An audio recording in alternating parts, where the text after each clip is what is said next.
النهاردة هنعمل مع بعض 3 ميداليات كيوت من صلصال الفوم، دوناتس ويونيكورن آيس كريم، شكلهم لذيذ جدا. يلا بينا نشوف ازاي عملناهم خطوة بخطوة. تابعوا معايا الفيديو للآخر. السلام عليكم ورحمة الله، أهلا وسهلا بكم في قناتي عالم إسراء DIY. أنا إسراء وده أول فيديو جديد ليا على القناة. وفي فيديو النهاردة هنتعلم سوا كيفية عمل ميدالية مميزة على شكل دوناتس ويونيكورن وآيس كريم. هنتعلم سوا ازاي نصنعهم باستخدام صلصال الفوم بألوان رائعة، وهوريكم كل الخطوات البسيطة اللي تخليكم قادرين تعملوهم في البيت. وقبل ما نبدأ خلوني أعرفكم على الأدوات اللي جبناها مخصوص للمشروع ده. معايا هنا صلصال فوم بألوان جاهزة وشوية أدوات هنستخدمها في مشاريع كتير الفترة اللي جاية. أول حاجة معايا هو الصلصال الفوم ده بألوان جاهزة 12 قطعة، تقدري تعملي بيهم أشكال مميزة، وكمان معاهم 3 أدوات كده للتشكيل. وكمان معايا الطوق ده نقدر نعمل في الفيديو اللي جاي أشكال حلوة جدا بصلصال الفوم ونزينه في الطوق ده، هتبقى حلوة جدا. وكمان معايا الطوقتين دول نقدر برضو نعمل عليهم أي أشكال كده ونلزقهم على الطوقتين. وكمان معايا السوبر جلو ده عشان لو حبينا نلزق على حاجة مثلا زي الإزاز أو كده. وعيون متحركة عشان نضيف لمسة مميزة لأي شغل هعمله معاكم في الفيديوهات اللي جاية. كمان معايا الحلقات دي بتاعة الميداليات، هنقدر بنعمل بيها ال3 أشكال بتوع النهاردة، الدوناتس واليونيكورن والآيس كريم. بجد بيبقوا حلوين جدا وممتعين في التصميمات. ممكن تجيبوها وتعملوا أشكال تانية مختلفة. وده كده سلك نور هنعمل بيه أفكار تحفة برضو في الفيديوهات اللي جاية. فلو انت لسه أول مرة بتشوفي القناة اشتركي فيها وفعلي زرار الجرس عشان يوصلك كل جديد مني. وكل الخامات اللي قدامكم دي كده كنت جايباها عرض من بيج على الفيسبوك، وكمان جالي معاها الجيفت القمر دي عبارة كده عن توك استك من بيج على الفيسبوك اسمها جامبو الجيفت. طبعا حابة اشكرها من خلال الفيديو. هسيب لكم لينك البيج في صندوق الوصف في اول تعليق مثبت لو حابين تطلبوا منها. ويلا بينا نبدأ الفيديو. اول حاجة هعملها كده هفتح الباكج بتاعة صلصال الفوم، هنزل منه الادوات، وكمان هحط الالوان ارتبها بشكل مميز جنب مني علشان اقدر اطلع الالوان اللي حابة اعمل بيها الاشكال. ونبدأ بالميدالية الاولى وهي الدوناتس. هنحتاج كده 3 الوان. هختار اللون البني والبيج ده عشان نعمل عجينة الدوناتس، واللون الابيض ده هختاره لعمل الكريمة بتاعة الدوناتس. هحطها كده على جنب ونبدأ نعمل العجينة بتاعة الدوناتس. هاخد طبعا قطعة من اللون البيج وهحط عليها كمان قطعة من اللون البني. صلصال الفوم بينشف بسرعة جدا، فخلي بالكم من النقطة دي، كل ما تاخدوا حتة من صلصال الفوم تقفلوا العبوة كويس. كمان هحتاج اللون الأورنج ده علشان لما اعجنهم مع بعض يدوني شكل حقيقي لعجينة الدوناتس. هبدأ ان انا ادمج ال3 كور دول مع بعض كده علشان يعملولي عجينة الدوناتس، واللون بتاعهم يوصل للون العجينة المظبوط. وترى عملت كورة كده وفردتها بايدي بضغطة بسيطة لحد ما عملت لي شكل كورة. وهبتدي بأي حاجة كده عندي، مش شرط يكون في ادوات عندي خاصة للحاجات دي. وهبتدي ان انا اعمل كده دايرة في النص عشان تديني شكل الدوناتس بالظبط. وهبتدي ان انا اسويها كده من كل الاطراف ومن الداخل. وده كده شكلها. هنحطها على جنب كده ونبتدي نعمل بقى الكريمة اللي هنزين بيها شكل الدوناتس. هناخد اللون الابيض ده او اللون الوردي اللي انتوا حابينه، ونبتدي نعمل الكريمة بتاعة الدونات. عملت كده شكل كورة، واي حاجة عندي كده اسطوانية زي مثلا صباع الشمع ده، وابتدي ان انا افرد الكريمة بتاعة الدونات بالشكل ده كده. وده كده شكلها. هبتدي بقى ان انا احطها كده على العجينة بتاعة الدونات، وابتدي ان انا اظبطها على العجينة كده. طبعا خدوا بالكم ان صلصال الفوم بيلزق بسرعة جدا، واحلى حاجة فيه ان هو مش بيحتاج صمغ او غيره او اي حاجة عشان تلزقها في بعض. العجينة بتكون طرية وبتبتدي ان انتي تحطي الاشكال فوق بعضها فبتلزق مع بعضها وكده. هبتدي كده بالأداة دي أشكل بقى كأن الكريمة كده سايحة على أطراف الدونت زي ما انتوا شايفين كده بالشكل ده. هبتدي كده ان انا اعملها بسهولة اهو زي ما انتوا شايفين.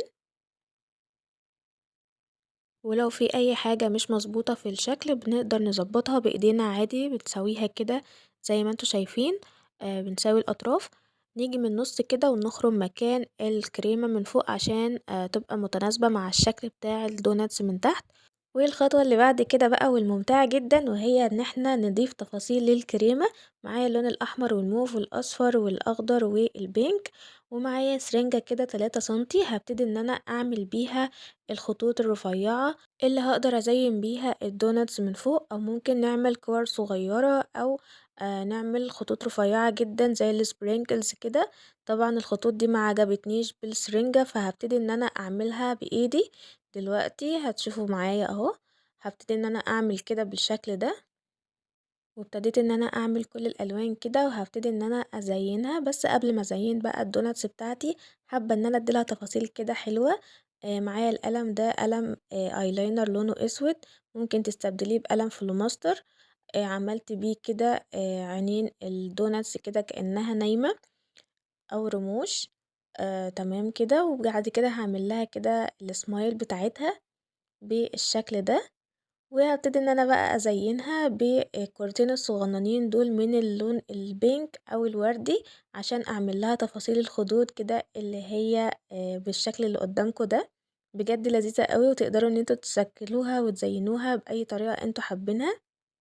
ودلوقتي هابتدي ان انا ازينها من فوق كده بالرشات الملونة او بالسبرينكلز اللي عملناه من صلصال الفوم الملون. هابتدي ان انا احط كده الاخضر والاصفر والاحمر والموف، وده كده شكلها النهائي. بجد عسولة قوي وكيوت وشكلها حلو جدا. هابتدي ان انا اعمل لها فتحة كده من فوق بواسطة اداة التشكيل دي، وهابتدي ان انا ادخل الميدالية بتاعتي من جوه شكل الدوناتس كده. وزي ما قلتلكوا صلصال الفوم بيلزق من غير اي لزقة او اي حاجة الا في حالة واحدة، لو انتي حاطة مثلا الشكل ونشف وحابة ان انتي تفتحيله جزء من فوق عشان تلزقيه، بتستخدمي ساعتها السوبر جلو. وتاني ميدالية معانا هتكون هي اليونيكورن. هنستخدم كده كورتين، كورة هنعملها للجسم بتاع اليونيكورن هنشكله كده بالشكل ده عشان يبقى شكله طويل شوية وكأنه مستطيل كده. والكرة التانية هتبقى دماغ اليونيكورن. هنبتدي ان احنا نعمل كده خط في النص بتاع الدايرة علشان نبتدي ان احنا نعمل تفاصيل وش اليونيكورن. هنبتدي كده نسوي اي حاجة مش مظبوطة معانا ونعمل كده دايرتين صغيرين كأنها مناخير اليونيكورن ودبوس كده، وهحطه في النص ما بين جسم اليونيكورن والدماغ. وهبتدي ان انا ابرز شكل مناخير اليونيكورن. طبعا حطيت العيون كده وحطيت الخدود علشان بس اقتصر معاكم وقت الفيديو، وعشان اللون الابيض مش باين قوي في التصوير. هبتدي ان انا اعمل كده 5 كرات باللون البينك و4 كرات باللون الابيض. وهبتدي ان انا اشكل الايدين والرجلين بتاعه اليونيكورن بالشكل ده كده. هبتدي ان انا اعمل الاتنين اللي قدام من رجلين اليونيكورن طوال، واللي ورا بيبقوا قصيرين. وهبتدي بالكور البينك اللي عملتها دي اعمل رجل اليونيكورن من تحت بالشكل ده كده زي ما انتوا شايفين.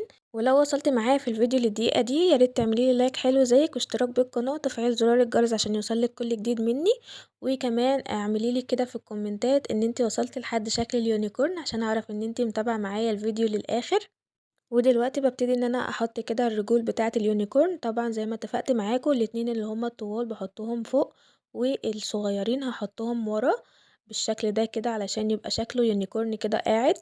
وهبتدي ان انا اظبط كده اي حاجة مش مظبوطة بايديا، وابتدي ان انا بقى اعمل كده زي ورقة شجرة صغيرة واحط كده في النص اللون البينك اللي هو الدايرة الصغيرة اللي انا عملتها. وهبتدي ان انا احطها كده زي ودن لليونيكورن. هنيجي بقى للخطوة اللي بعد كده نجيب كده قطعة من صلصال الفوم اللي لونه الأصفر، أو لو انت عندك مثلا جليتر لونه فضي أو لونه ذهبي تقدري تعملي بيه اللي هو القرن بتاع اليونيكورن. وتبدأي ان انت تثبتيه كده في منتصف الدماغ بتاعة اليونيكورن بالشكل ده. انا عملت كده الشكل زي ما انتوا شفتوا وضفرتها كده كأنها ضفيرة بقت شبه القرن بتاع اليونيكورن اهو. وخطوات التزيين اصلا بتبقى باي حاجة انت حابة تعمليها، مش شرط اللي انا بعمله، بس انا بسهل على اللي عايز يعمل زيي بالظبط. نيجي بقى لتزيين اليونيكورن بالشعر الملون. انا اخترت اللون الموف واللون البينك واللون الاصفر، وهبتدي ان انا اعمل بيها الشعر بتاع اليونيكورن بالشكل ده كده. هبتدي اول حاجة باللون البينك كده وهبتدي ان انا اظبطه، وهبتدي ان انا احط كمان اللون الاصفر. ولو تلاحظوا انا ما عملتش ودن يونيكورن للناحية التانية علشان احط التفاصيل بتاعة الشعر الملون ده بيبقى شكله حلو قوي ومبهج. وحطيت كمان اللون الموف اهو زي ما انتوا شايفين. وبنفس الخطوات هنعمل لون بينك واصفر وموف للديل بتاع اليونيكورن، بس المرة دي هناخدهم كده جنب بعض، اللون الموف والاصفر والبينك كده ونضفرهم مع بعض كده بالشكل ده عشان نبتدي نعمل شكل الديل. واي قطعة زيادة بنحطها ورا علشان تساوي الشكل من ورا. وهبتدي ان انا اطلع الديل كده لقدام بيدي شكل حلو قوي، بجد شكله تحفة ولذيذ وسهل جدا تقدروا تنفذوه في البيت. وعملت كده وردة صغننة كده باللون البينك وحطيت فيها لون اصفر كده من النص، وهبتدي ان انا ازين اليونيكورن كده من قدام، وابتدي ان انا اعمل تفاصيل للوردة بعد كده بمقص او اي حاجة كده، وافتح مكان عشان احط الميدالية. وده كده شكلها النهائي، قولولي رأيكم فيها. تفاصيلها حلوة أوي بجد، ما كنتش متخيلة إن هي تطلع بالشكل ده، وكمان سهلة إن انتوا تنفذوها مع الأطفال أو مع نفسكوا لو حابين تعملوا مشروع. وزي ما قلتلكوا الصلصال بينشف في أقل من ساعة والشكل بينشف. وأخيرا تالت ميدالية معانا وهي آيس كريم عصاية. هنحتاج كده أعواد خشبية زي دي بتاعة آيس كريم كانت عندي، أو ممكن تعملوا أعواد خافض اللسان بقصها كده بالمقص، طبعا بتقدروا تجيبوها من المكاتب أو من الصيدليات. وبالصلصال الفوم اللي عندي ممكن نختار اي لون احنا حابينه، انا اخترت اللون الوردي وهعمله كده على شكل كورة. وبعد كده بأي أداة عندنا هنبتدي كده نعمل الكورة دي على شكل بيضاوي أو مستطيل علشان تدينا شكل الآيس كريم الأستيك أو العصاية. وبالمقص كده هبتدي ان انا اقص جزء من الشكل البيضاوي ده، وابتدي ان انا اساوي كده الشكل معايا علشان اقدر ان انا احط الايس كريم بتاعي بالشكل المميز. وهبتدي ان انا اثبت العصاية من تحت كده شكل الايس كريم معانا. هنضيف له بقى تفاصيل التزيين، انا حبيت ان انا احط كده العيون متحركة. هعمل لشكل الايس كريم كده سمايل بالقلم الفلوماستر او بالقلم الايلاينر اللي انتوا شايفينه ده. وبعد كده بلزق العين المتحركة بكل سهولة على صلصال الفوم من غير لزق ولا اي حاجة. بعد ما الشكل بينشف العيون بتكون ثابتة جدا. حبيت ان انا ازين الشكل اكتر وعملت كده باللون الابيض ده كريمة الايس كريم. عملتها باللون الابيض، حابين تعملوها باللون البني كأنها شوكولاتة، باللون اللبني، باللون اللي انتوا حابينه. فردتها بالشكل ده كده، وهجيب اللي هو القطر او اي حاجة حادة معاكم، وهبتدي ان انا اعمل تمويجة كده بتاعة الايس كريم زي ما انتوا شايفين كده اهو. هبتدي ان انا بقى اظبط كده اي حروف او حاجة مش مظبوطة معايا، وهسويها كده بالشكل ده. وهبتدي ان انا احطها كده من فوق من على الايس كريم من فوق علشان تديني شكل كده الطبقة بتاعة الكريمة السايحة اللي بتكون على الايس كريم. هبتدي ان انا اغلفها من ورا ومن قدام، وبالمقص كده هبتدي ان انا اقص الزيادات وهسويها تدي شكل حلو جدا جدا. وهبتدي ان انا بقى باي اداة كده اسوي الاطراف كده وانزل الكريمة كأنها سايحة على الايس كريم، وضفت عليهم كمان شوية من السبرينجلز بالشكل ده. ترى ايه رأيكم؟ بجد حلوة جدا وسهلة ان انتوا تنفذوها باي لون زي ما انا قلتلكوا. جربت معاكم كل العيون في الاشكال التلاتة اللي انا عملتهم معاكم، بالعين المتحركة وبالصلصال الفوم، وكمان عملت بالقلم الفلوماستر. تقدروا تعملوا بقى العيون باي شكل انتوا حابينه. كمان ضفت لها كده الميدالية بتاعتها عشان تكون بالشكل ده. ايه رأيكم بقى في شكلها النهائي؟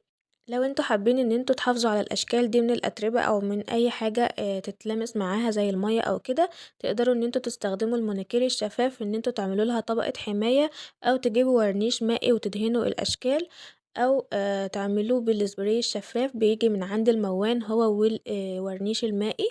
ده كده شكلها بعد ما اديتله طبقة من المونيكير الشفاف.